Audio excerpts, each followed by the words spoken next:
বুধবার আসানসোল পৌর নিগমের সাফাই কর্মীদের জন্য অন্য ধরনের ড্রেস বিতরণ করলেন আসানসোল পৌর নিগমের মেয়র বিধান উপাধ্যায়। এদিন এখানে উপস্থিত ছিলেন ডেপুটি মেয়র অসীমুল হক, মেয়র পরিষদের সদস্য মানস দাস।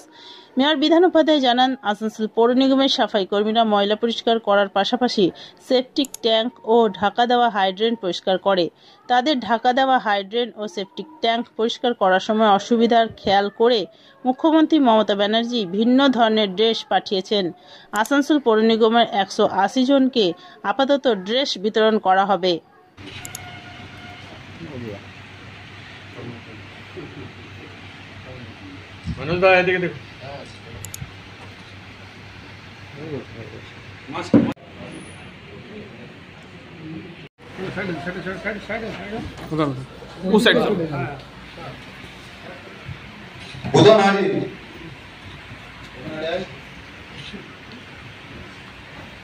आशीष बावड़ी,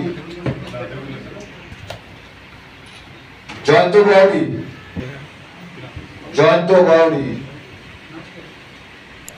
दीपक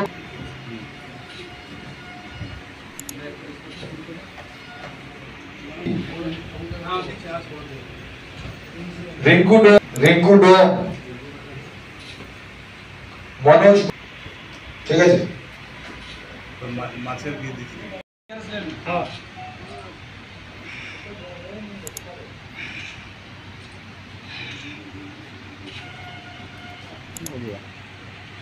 গ্রিন আসানসোল, ক্লিন আসানসোল।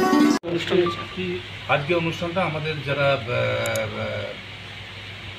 কাজ করে, আমাদের যারা সুইপারে কাজ করে, বিভিন্ন জায়গা পরিষ্কার পরিচ্ছন্ন করছে, ড্রেন পরিষ্কার করছে, তারা সেফটি ট্যাঙ্কও পরিষ্কার করে, কিংবা হাইড্রেন যেগুলো কভার হাইড্রেন আছে সেগুলোকে পরিষ্কার করে। তো সেগুলো নিয়ে ঢুকে পরিষ্কার করা এটা রিস্কি ব্যাপার ছিল। তো সেটার থেকে আমাদের মাননীয় মুখ্যমন্ত্রী মমতা বন্দ্যোপাধ্যায় উদ্যোগ নিয়ে তাদের জন্য একটা ড্রেস কিট পাঠিয়ে দিয়েছেন, যে তারা যাতে সেফটিতে এবং নিশ্চিন্তে কাজটা করতে পারে। সে কারণে সেই ড্রেসটাই আমরা আজকে দিলাম। প্রায় 200 আমাদের আসানসোল কর্পোরেশন 280 জনকে দেওয়া হবে। আজকে 26 জনের মতো দেওয়া হলো ফার্স্ট তারা যাতে সেফটিতে নিরাপত্তা সহকারে কাজ করতে পারে।